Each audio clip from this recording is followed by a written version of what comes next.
নমস্কার বন্ধুরা, আমি অধ্যাপক অয়ন ব্যানার্জি। আজকে আমরা যে বিষয়টা নিয়ে আলোচনা করতে চলেছি, অনেকেই বারবার জিজ্ঞাসা করেন যে কোন স্টকগুলি মাল্টিব্যাগার হতে পারে বলে মনে করছি।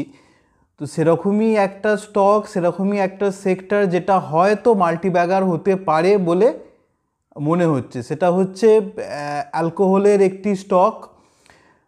এবং অ্যালকোহল সকলেই জানেন। এটা দেখুন, এটা কেউ অ্যালকোহল পছন্দ করতে পারে, অপছন্দ করতে পারে, তার বিভিন্ন জিনিস আছে, সেগুলো বাদ দিচ্ছি। কিন্তু মেন যেটা ব্যাপার, এটা হচ্ছে ফিনান্সের ব্যাপার। এখানে ফিনান্স রিলেটেড আলোচনা করছি। তো এটা হচ্ছে, ওই দেখেন যে চারদিকে চারপাশে ভারতবর্ষে যদি দেখেন তাহলে দেখতে পাবেন যে অ্যালকোহল কনজামশন খুব বৃদ্ধি পাচ্ছে। বিশেষ করে আগের জেনারেশন থেকে বর্তমান জেনারেশনে বিগত 20-30 বছরের মধ্যে অ্যালকোহল কনজামশন অনেকটা বৃদ্ধি পেয়েছে। এবং আগে যেটা অ্যালকোহল কনজামশন মূলত রিচ লোকেদের মধ্যে সীমাবদ্ধ ছিল, তারা কিছু প্রিমিয়াম স্কচ, ওয়াইন ইত্যাদি পান করতেন এবং হয়তো একদম সমাজে তথাকথিত নিম্ন স্তরের মানুষের মধ্যে সীমাবদ্ধ ছিল, তারা হয়তো কিছু দেশীয় অ্যালকোহল পান করতেন। কিন্তু একটা মধ্যবিত্ত সমাজে ভারতবর্ষের অ্যালকোহল নিয়ে একটা খুব বড় ট্যাবু ছিল, যেটা কিন্তু বিগত 5 বছর, 10 বছর, 15 বছরে অনেকটাই ভেঙে গেছে। এবং দেখবেন অ্যালকোহল কনজামশন মধ্যবিত্তদের মধ্যে একটা বড় আকারে ছড়িয়ে পড়েছে। তো সেই কারণেই এই সেক্টরটা আমার মনে হয় নজরে দেওয়া দরকার। কারণ বাকি multibagger sector, multibagger theme stock নিয়ে অনেক কথা হয়। এই সেক্টরে এমন একটা স্টক আমি চুজ করেছি, আমার ধারণা, আমার নিজের পোর্টফোলিওতেও স্টকটা রয়েছে, তো আমার ধারণা এটা হয়তো ভবিষ্যতে খুব ভালো মাল্টিব্যাগার রিটার্ন দিতে পারে। আচ্ছা, যারা আমার চ্যানেলটি এখনও সাবস্ক্রাইব করেননি, হয়তো আমার চ্যানেলটি প্রথমবার এই ভিডিওটি দেখছেন, তারা অবশ্যই আমার চ্যানেলটি সাবস্ক্রাইব করবেন এবং ভিডিওটি ভালো লাগলে লাইক দিয়ে উৎসাহিত করবেন। তো যে বিষয়টা নিয়ে কথা বলছিলাম, যে সকলেই রাকেশ ঝুনঝুনওয়ালার কথা নিশ্চয়ই জানেন। তিনি ভারতবর্ষে ওয়ারেন বাফে হিসেবে বিখ্যাত ছিলেন, কয়েক বছর আগে মারা যান। তো ভারতবর্ষের সবথেকে বিখ্যাত ইনভেস্টর ছিলেন।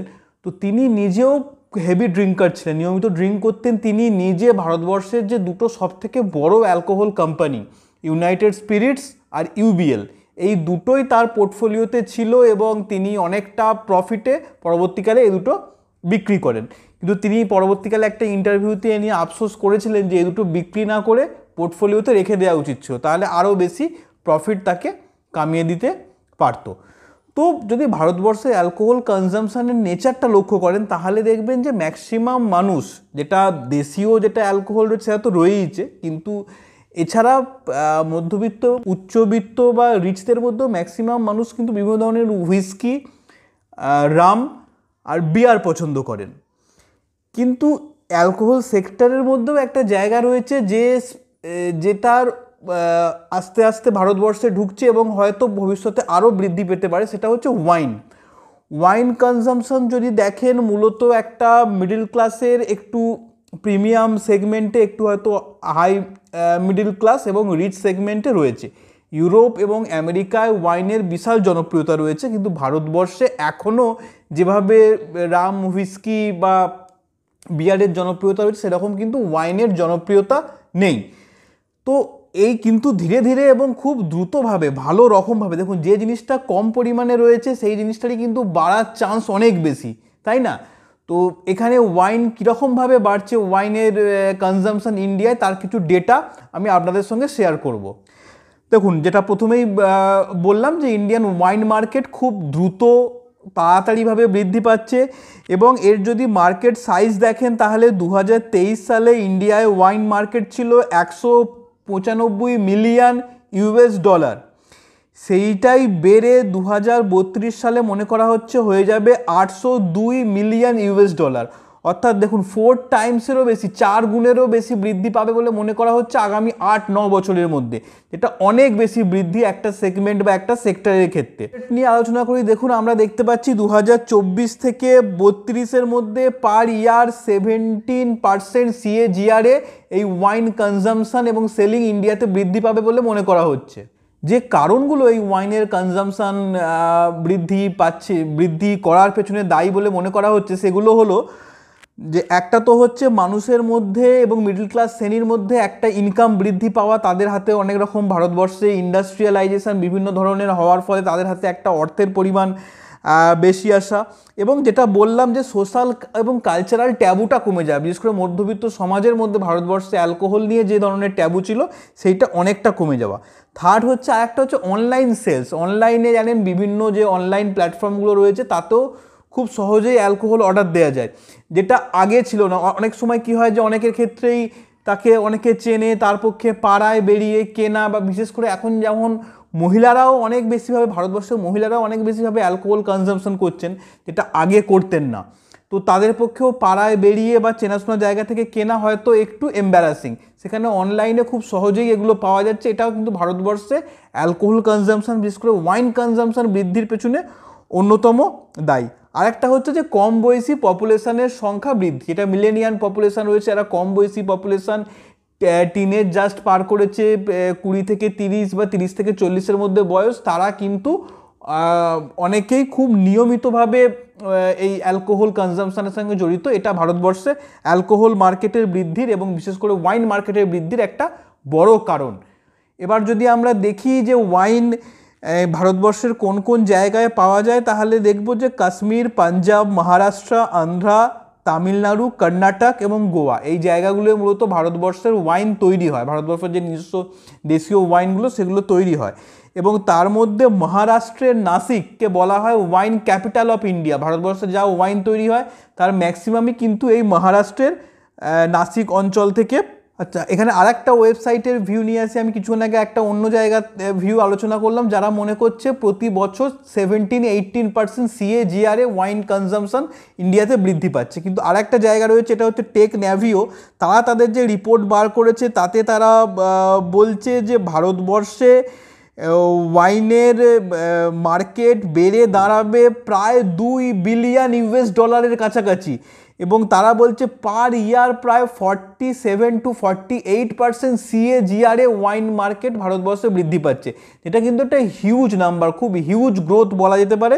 সো এই সেক্টরটির বিশেষ করে অ্যালকোহলের মধ্যেও আমার মনে হয় বাকিগুলোর তুলনায়, অর্থাৎ এই হুইস্কি, রাম, বিয়ার ইত্যাদির তুলনায় ওয়াইন সেগমেন্টের বৃদ্ধি কিন্তু অনেক বেশি হওয়ার চান্স রয়েছে। এবং এর অন্যতম আরেকটা কারণ রয়েছে, একদিক থেকে যেমন বললাম যে মিডল ক্লাসের মধ্যে এবং আপার মিডল ক্লাসের মধ্যে ওয়াইনের জনপ্রিয়তা বৃদ্ধি, এবং তার সঙ্গে সঙ্গে একটা বিষয় রয়েছে, অনেকে মনে করেন, দেখুন আমি কোনো ডক্টর নই, কিন্তু অনেকে মনে করেন যে ওয়াইনের কিছু হেলথ বেনিফিটস রয়েছে, এটা বাকিগুলোর ক্ষেত্রে অনেকে মনে করেন না। তো এখানে অনেকে মনে করেন যে এখানে আপনি লেখাও দেখতে পাচ্ছেন যে ওয়াইনের যথেষ্ট অ্যান্টিঅক্সিডেন্ট থাকে, অ্যান্টিব্যাকটেরিয়াল, এটি অ্যান্টি ক্যান্সার এবং অ্যান্টি ইনফ্লেমেটরি, তো ইত্যাদি ওয়াইনের বিভিন্ন পজিটিভ দিক রয়েছে বলে অনেকে মনে করেন।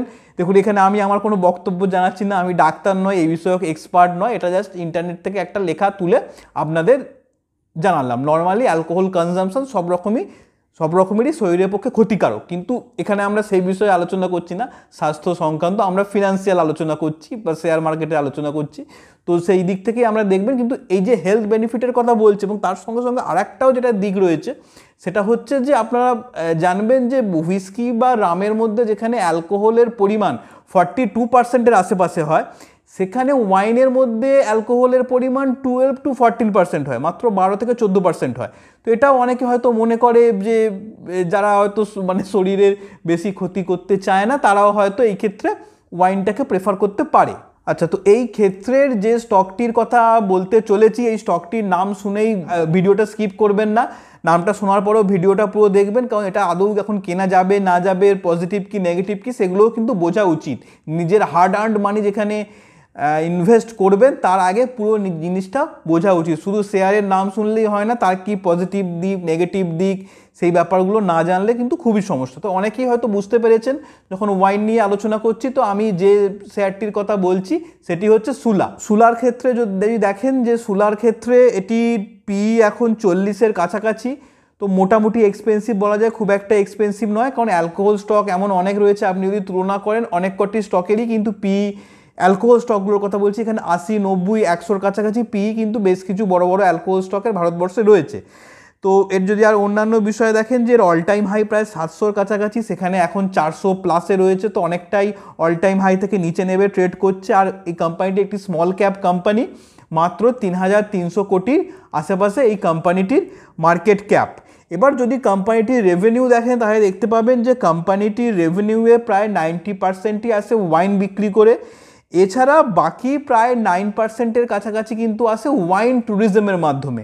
আসলে নাসিকের এটা একটা অন্যতম বিখ্যাত স্পটে পরিণত হয়েছে। যারা এই নাসিক বেড়াতে যান অনেকেই এই তাদের যে ভাইনিয়ার্ড রয়েছে সুলার, তারা সেখানে ঘুরতে যান কিভাবে ওয়াইন তৈরি হচ্ছে এবং প্রাকৃতিক সৌন্দর্য কেমন, যেহেতু পশ্চিমঘাট পর্বতমালার পাদদেশে এই জায়গাটি অবস্থিত, তারা সেখানে ঘুরতে যান। তো সেইখান থেকেও একটা এই সুলার রেভিনিউয়ের 10% কিন্তু আসে।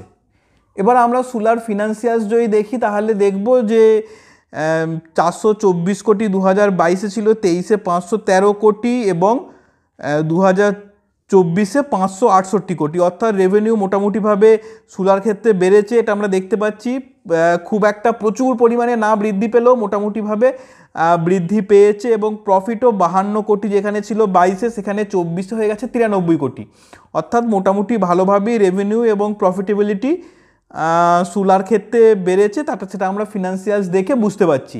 এবার আমরা এর একটু শেয়ার হোল্ডিং প্যাটার্ন দেখে নিই, দেখতে গেলে বুঝতে পারবো। প্রোমোটার হোল্ডিং 25%-এর কাছাকাছি, এফআইআই হোল্ডিং 12%+ এবং ডিআইআই হোল্ডিং 21%+।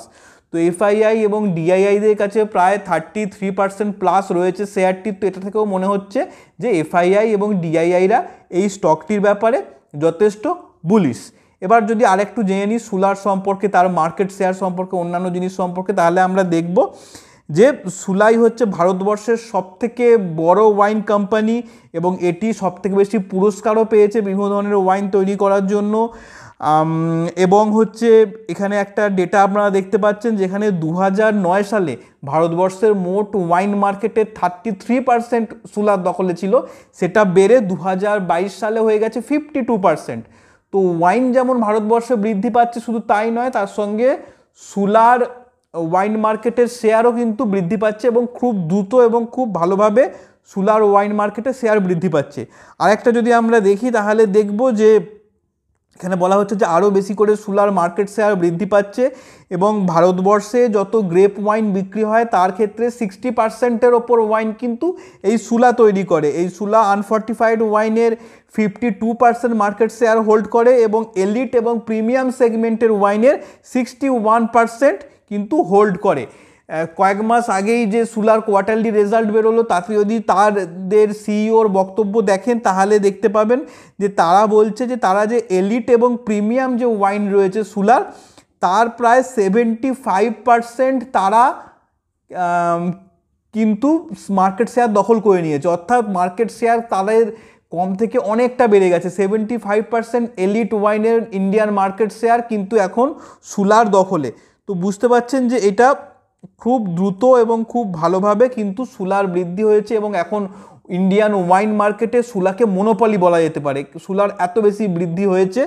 এবং এখানে যদি দেখেন যে সুলার সবথেকে পপুলার ব্র্যান্ডগুলি কোনগুলি, প্রোডাক্টগুলি কোনগুলি, তাহলে দেখতে পাবেন যে এর সবথেকে বেশি বিখ্যাত এবং পপুলার প্রোডাক্টের মধ্যে রয়েছে রসা, দ্য সোর্স, দিনদৌরি আর সুলা নামেও একটা প্রোডাক্ট রয়েছে এদের। তো এই 4টি ওয়াইন এদের অত্যন্ত ফেমাস ওয়াইন্স। তো এইভাবেই সুলা নিজের মার্কেট শেয়ার বাড়াচ্ছে। তো এখানে যে আলোচনাটা করলাম সেটা সম্পূর্ণরূপে এটা একটা ফিনান্সিয়াল আলোচনা। সেখানে অ্যালকোহল কনজামশন ইন্ডিয়াতে যেমন বৃদ্ধি পাচ্ছে, অ্যালকোহল কনজামশনের মধ্যে আবার ওয়াইন কনজামশন সবথেকে বেশি বৃদ্ধি পাচ্ছে এবং ওয়াইনের ক্ষেত্রে মার্কেট শেয়ার দখলের মধ্যে সুলা বাকিদের থেকে অনেক এগিয়ে গেছে এবং সুলা প্রায় ইন্ডিয়ান মার্কেটে ওয়াইনের ক্ষেত্রে মনোপলি হয়ে যাচ্ছে, এটা দেখতে পাচ্ছেন। এখানে একটা ডিসক্লেমার, যেটা আগেও ভিডিও শুরুতে বলেছিলাম, এই স্টকটি কিন্তু আমার নিজেরও পোর্টফোলিওতে রয়েছে। তো এটা সম্পূর্ণরূপে একটা এডুকেশনাল পারপাসে তৈরি ভিডিও, কোনো বাই বা সেল রেকমেন্ডেশন কিন্তু আমি দিচ্ছি না।